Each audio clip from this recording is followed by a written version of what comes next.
At sinasabi na namin sa kanila, huwag kayong pakasiguro.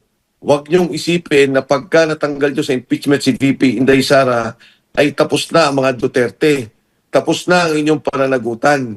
Tapos na yung takot nila na baka balikan sila doon sa mga ninakaw nilang pera ay mawala na. Hindi po. Nandiyan po si Mayor Basti Duterte at kung papakinggan mo MJ Admar, nagulat ako eh.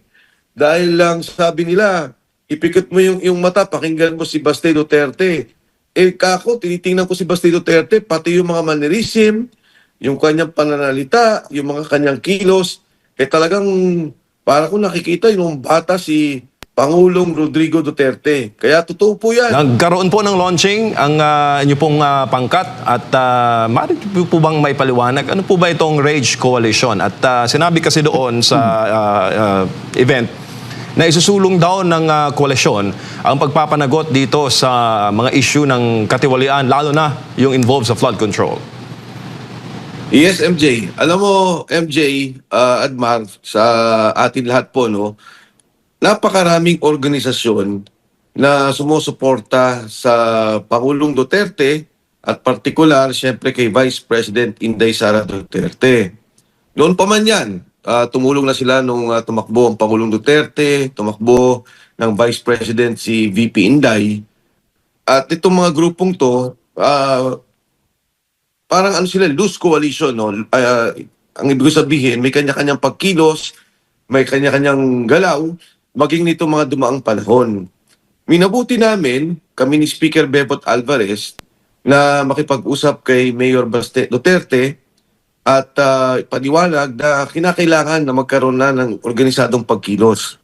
Kinakailangan namin ng isang leader na tumatayong simbolo ng ating ginagawang pagkilos laban sa korupsyon, laban sa nangyayaring katiwalian, yung patuloy na investigasyon, no, na ginagawa nila dito sa noon sa ICI at ngayon patuloy pa rin sa Blue Ribbon at maging itong hinihingi natin na kasuhan talaga yung dapat kasuhan. Ngayon, merong ginagawa na namang impeachment kay VP Inday Sara. So, sinasabi nga namin, magkaisa na kami, kumbaga, isang pagkilos, isang galaw, isang direksyon, at yung paghiwalay-hiwalay na pagkilos ng iba't ibang grupo, eh magkaroon talaga ng focus, magkaroon ng pagkakaisa. Mabuti naman, at ang ating Mayor Basti Duterte, walang dalawang salita na tinanggap niya yung ganitong pagkakaisa, tinanggap niya yung liderato na hindi lamang siya mamumuno sa Davao na siya ngayon ang mayor, kundi sa lahat ng mga partido, mga organisasyon sa buong sambayan ng Pilipino.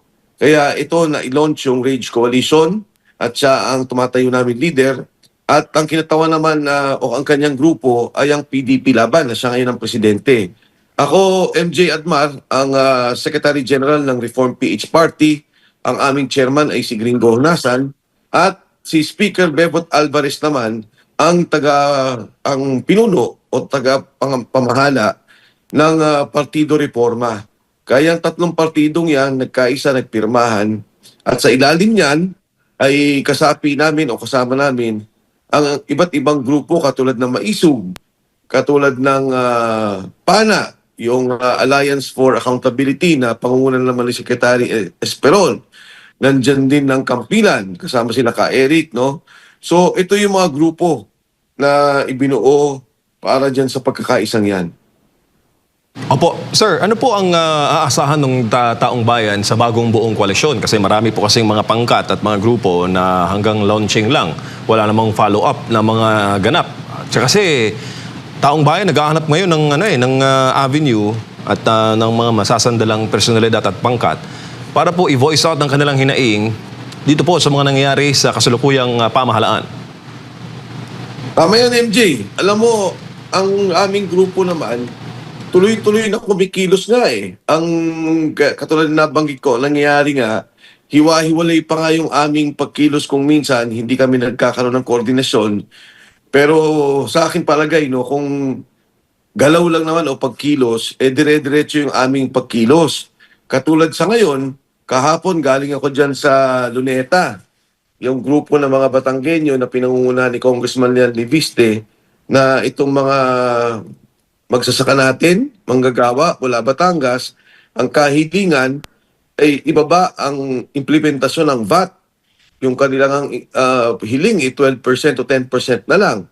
Ang maisog naman hanggang sa ngayon ay patuloy na kumikilos sa Korte Suprema.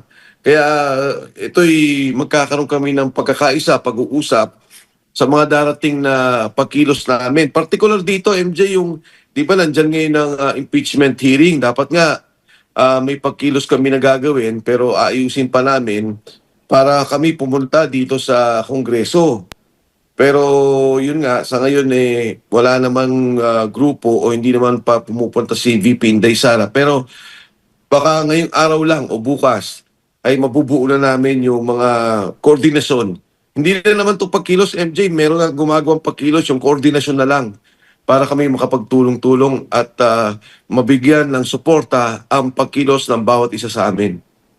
Opo, mayroon kasi mga komento, Kong Mike, na naghahanda na raw ang kampo ng mga Duterte sa worst case scenario in case na mapa-impeach o magkaroon ng conviction sa Senate Impeachment Court.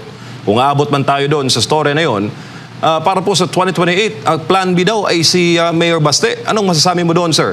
Tinawag nilang worst case scenario. Alam mo, uunahin ko muna, MJ, yung sinasabi nilang politika. Ang unang nagkakaroon ng politika ay ang administrasyon. Yung pagtanggal nila kay VP Inday Sara, imbis na tutukan nila yung problema sa krisis, tutukan nila yung problema sa gutom, tutukan nila yung problema sa pagtaas ng presyo ng krudo at pagtaas ng presyo ng bilihin, ang tinututukan nila yung impeachment ni Inday Sara. Kaya sila ang nauna dyan sa politika. Ngayon, binabanggit mo ngayon, MJ, kung magsakali daw na matanggal si VP Inday Sara ay nakahanda na andito si Mayor Baste Duterte. Totoo po yan. Andyan po kami at sinasabi na namin sa kanila, huwag kayong pakasiguro. Huwag niyong isipin na pagka natanggal niyo sa impeachment si VP Inday Sara ay tapos na ang mga Duterte. Tapos na ang inyong pananagutan. Tapos na yung takot nila na baka balikan sila doon sa mga ninakaw nilang pera ay mawala na. Hindi po. Nandiyan po si Mayor Baste Duterte at kung papakinggan mo, MJ Admar, nagulat ako Dahil lang sabi nila, ipikit mo yung mata, pakinggan mo si Baste Duterte. Kako, tinitingnan ko si Baste Duterte, pati yung mga mannerism, yung kanyang pananalita, yung mga kanyang kilos, talagang para ko nakikita yung bata si Pangulong Rodrigo Duterte. Kaya totoo po yan. Hindi po tapos ang laban, hindi po kami sumusuko. Ang amin ho yung paninindigan, yung amin yung prinsipyo. Ang sabi ninyo may makukulong, ang sabi niyo may mababalik na pera. Nangyari nga MJ lahat ng mga frozen accounts doon sa AMLA, doon sa hinawakan nila mga pondo. Ngayon wala na. Nakakawala na lahat yung mga deposito na we-withdraw na. Tapos hanggang ngayon wala tayong naririnig na kaso, wala tayong naririnig na nananagot. Talagang moro-moro ang nangyari sa ating bansa. At ito yung aming paninindigan at prinsipyo. Itigil ang korupsyon, itigil ang kurakot, panagutin yung mga kumuha ng pera. At higit sa lahat, itong ating krisis sa ngayon, sagutin natin kung ano yung problema. Sagutin natin kung paano matutulungan ang bawat pamilyang Pilipino. Opo, Kung Mike, paano naman po ang partisipasyon ng mga overseas Filipino worker? Kung sila po isasali sa RAISE Coalition, paano naman po ang ordinaryong Pilipino? Paano po sila makapag-participate sa inyo pong mga tahak? Yes, MJ. Alam mo, itong aming grupo naman, talagang loose coalition. Andyan po yung mga partido, yan po yung pangunahing nagkaroon ng pirmahan, pero nandyan po ang mga individual at mga organisasyon. Magugulat ka, MJ, no? Ang grupo na organisado para kay Pangulong Duterte at kay Inday Sara Duterte ay umaabot ng halos 750 organizations. In fact, yung mga nakapirma dyan, umagit kumulang mga 600 yung pumirma dito sa RAISE Coalition. Kaya nga nung nagkakaroon ng pagkilala ng bawat grupo, sinabihan ko na yung mga tao, sabihin nyo doon sa MC, hindi kaya na kilalanin ng lahat, una, dahil napakarami. Pangalawa, siyempre pagka ganun lang kadami at malit lang yung aming lugar, kasi ang nirequire namin, 2 o 3 lang bawat organisasyon. Kaya yan po yung kalaki ang grupo na sumusuporta sa mga Duterte noon pa man. At nakakagulat hanggang ngayon ang init ng kanilang pagsuporta at ang kanilang panawagan na maibalik ang serbisyong Duterte sa ating bansa. Bago lang po si Partner Admar, Kung Mike, sinabi po kasi doon sa speech ni Mayor Baste at nanawagan po siya na i-contact siya kung di man raw siya ma-contact ng mga incumbent congressman, kontakin daw po kayo o kontakin po si former Speaker Bebot Alvarez. Kung gusto daw nilang lumipat, tumawid na po, no? Ang word na ginamit ay kung gusto mag-defect. Meaning po ba may mga failures, may mga nagpapaabot po ng signal mula po sa kabilang political na samahan na tatawid sa inyo? Marami, MJ. Marami nakipag-usap. Maraming gusto malaman kung paano siguro makapag-ayos. Dahil siguro ayaw na rin nila yung nakikita nila. Hindi nila rin nagugustuhan, no? Itong nangyayaring impeachment. Sa katunayan, marami ang ayaw na pag-usapan itong impeachment pero napipilitan din dahil siguro may pagtulak ang taas, ang administrasyon para dito nga sa sinasabing pagtatanggal kay VP Inday Sara.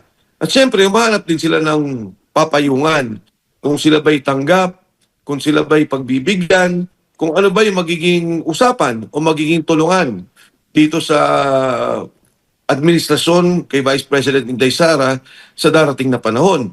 Kaya sinabi na nga ni Mayor Basti Duterte, andyan si Mike, andyan si Speaker Bebot, kayo na mag-usap. Ako naman sabi niya, di ba malinaw yung sinabi niya eh. Ako naman sabi niya, naintindihan ko yung politika, naintindihan ko yung pagtutulak o yung pressure na ginagawa sa inyo, maging yung mainstream media, binanggit niya to. And kung sakasakaling makakapagsama tayo, walang problema sa akin. So maganda to, MJ, no? Nakikita mo naman na bukas si Mayor Baste Duterte na talaga namang pag-usapan at pwedeng magtulungan at naintindihan niya naman yung mga nakaraang politika.